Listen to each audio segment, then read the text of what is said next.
Hello everyone, welcome to our channel. आज हम लोग बाल मनोविज्ञान के एक महत्वपूर्ण टॉपिक जो कि टेट, सीटेट और सुपर टेट के लिए काफ़ी इम्पोर्टेंट है, वैयक्तिक भिन्नता, उस पर डिस्कस करेंगे। इसके प्रमुख बिंदु जो हैं, वैयक्तिक भिन्नता के जनक फ्रांसिस गॉल्टन महोदय थे और इनकी एक बुक जो सबसे फेमस थी, हेरिडेटरी जीनियस है। ये इस बुक का नाम लास्ट ईयर के सुपर टेट में पूछा भी गया था। वैयक्तिक भिन्नता से रिलेटेड कुछ परिभाषाएं हैं, जैसे स्किनर ने इसकी परिभाषा दी थी। वैयक्तिक भिन्नता में कोई भी ऐसे पहलू शामिल हो सकता है जिनका मापन किया जा सके। मतलब हम किसी दो व्यक्तियों के बीच में जिस चीज़ का भी मापन कर सकते हैं और वो दो अलग है, तो वो वैयक्तिक भिन्नता के अंतर्गत आएगा। जैसे किसी दो व्यक्तियों के बीच में हाइट का मेजरमेंट हम कर सकते हैं, हाइट किसी की डिफरेंस हो सकती है, तो वो वैयक्तिक भिन्नता को शो कर रहा है। हम इस वैयक्तिक भिन्नता को अपने वीडियो के लास्ट में लाइव वीडियो के थ्रू भी दिखाएंगे कि उसमें बच्चों में कैसे कैसे वैयक्तिक भिन्नताएं पाई जाती हैं। नेक्स्ट जो इसकी परिभाषा है, जेम्स ड्रेयर महोदय की है। इन्होंने कहा है कि एक व्यक्ति अपने समूह में शारीरिक या मानसिक गुणों के औसत से जो भी भिन्नता रखता है उसे उसकी वैयक्तिक भिन्नता कहते हैं। अर्थात मान लीजिए अगर एक क्लास में 2-3 बच्चे हैं तो उनका शारीरिक भिन्नता अलग होगा, मानसिक भिन्नता अलग होगा। अगर शारीरिक भिन्नता होगी, मानसिक भिन्नता होगी, जैसे किसी बच्चे की हाइट है तो दो बच्चे की हाइट अलग अलग होगी। मानसिक भिन्नता में भी कोई बच्चा किसी चीज़ को बहुत जल्दी याद कर लेता होगा, कोई बच्चा बहुत जल्दी याद नहीं कर पाता होगा। तो ये क्या है, ये उनकी वैयक्तिक भिन्नताएं हैं। टॉयलर ने बताया था कि शरीर के आकार या स्वरूप तथा गति संबंधी क्षमताओं, बुद्धि, उपलब्धि एवं ज्ञान तथा रुचियों, अभिवृत्तियों एवं व्यक्तित्व संबंधी विभिन्नताओं को मापने की प्रक्रिया सिद्ध हो चुकी है। ठीक है, ये जो कुछ परिभाषाएं हैं ये भी एग्जाम में पूछी जा चुकी हैं और हम वीडियो के लास्ट में वो इम्पोर्टेंट क्वेश्चन भी बताएंगे जो कि आज तक की परीक्षाओं में पूछे गए हैं। नेक्स्ट है, वैयक्तिक भिन्नता का प्रकार कौन कौन सा हो सकता है। तो वैयक्तिक भिन्नता के जो प्रकार हैं वो निम्न हैं। शारीरिक भिन्नता, मतलब शारीरिक भिन्नता के आधार पर वैयक्तिक विभिन्नता पाई जा सकती है। दूसरा है मानसिक विभिन्नता, जैसे कोई बच्चा है मंद बुद्धि हो सकता है, कोई बच्चा कुशाग्र बुद्धि का होता है, तो ये उसकी मानसिक विभिन्नताएं होती हैं।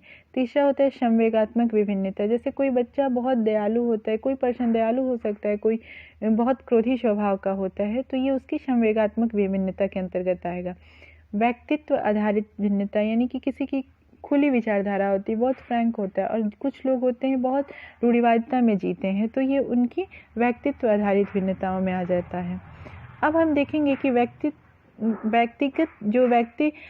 की भिन्नता है वो उसके कौन कौन से कारण हो सकते हैं। तो ये व्यक्तित्व भिन्नता का कारण हो जाएगा शिक्षा के कारण भी भिन्नताएं आती हैं, व्यवसाय के कारण भी व्यक्तित्व भिन्नता आती है। उसके बाद हम अगर देखेंगे तो रुचि भी अलग अलग लोगों की अलग अलग होती है, इसमें भी भिन्नता आती है, वैयक्तिक भिन्नता इसके अंतर्गत भी आती है। भाषा के आधार पे भी बहुत सारी वैयक्तिक भिन्नता आती हैं। जैसे मान लीजिए कोई अलग भाषा में बात कर रहा है तो उसके बोलने चालने या टोन, पिच अलग अलग होंगे, और कोई दूसरी भाषा होगी तो उसका कुछ व्यक्तिगत भिन्नता अलग होगा।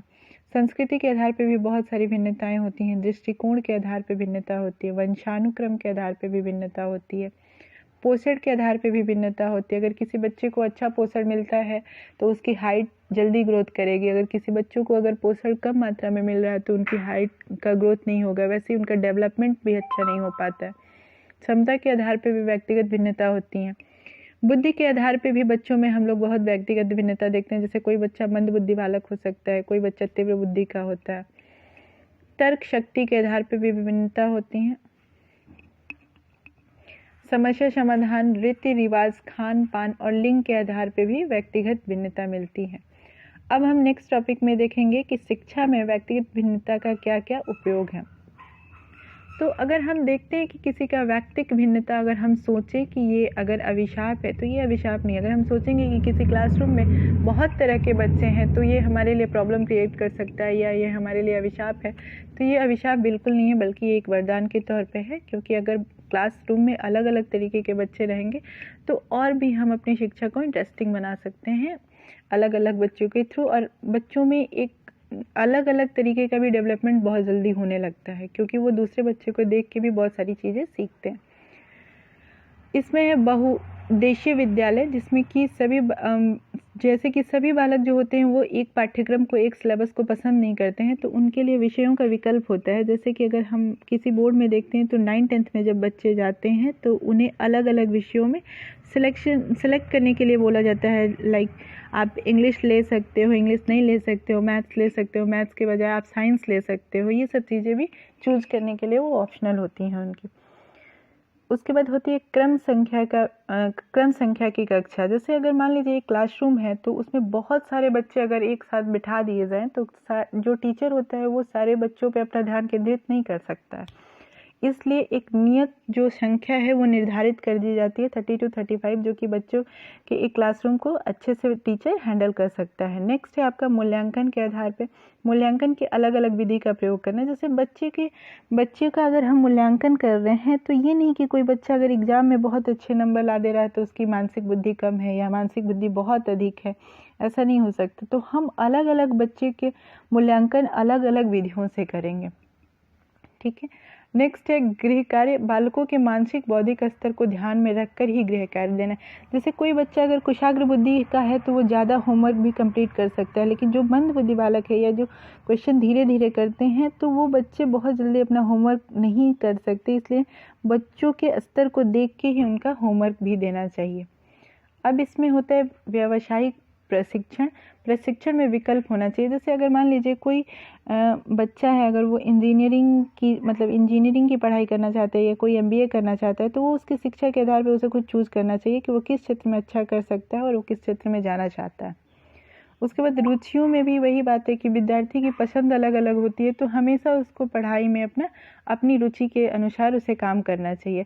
अब हम लोग आगे वीडियो में देखेंगे कि कैसे बच्चों एक ही क्लासरूम में अलग अलग बच्चों को कैसी मानसिक विभिन्न जो होता है व्यक्तिक विभिन्नता उनकी पाई जाती है।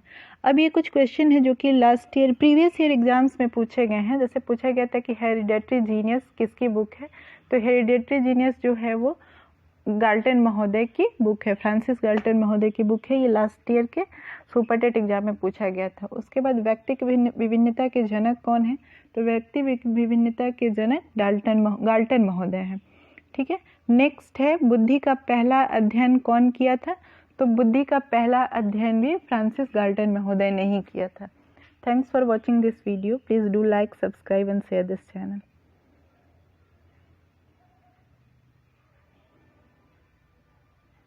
देखेंगे कि व्यक्तिक भिन्नता किस प्रकार बच्चों में होती है।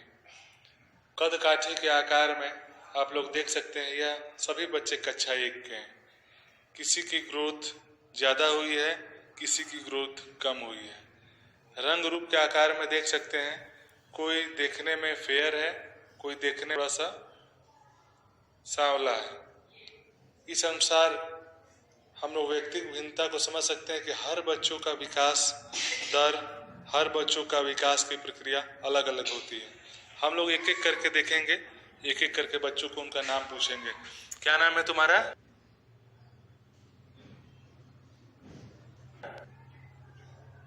तुम्हारा क्या नाम है? Anushka, very good. तुम्हारा क्या नाम है? विशाल, वेरी गुड। तुम्हारा क्या नाम है? आनंद राज। तुम्हारा क्या नाम है? रुद्र। तुम्हारा? ऋतिक। अब हम लोग व्यक्तिगत भिन्नता इनकी मानसिक क्षमता के आधार से भी देखेंगे।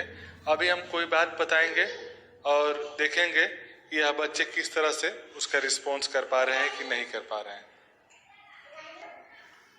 यह बताओ, 2 में 2 जोड़ने पर कितना आएगा, किसे पता है? 2 बच्चे, ठीक है, ठीक है, बहुत अच्छा।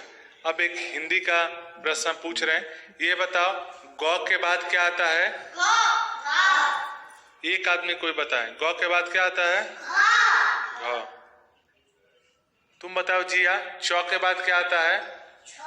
छ, वेरी गुड। तुम बताओ अनुष्का, है ना? 21 के बाद क्या आता है?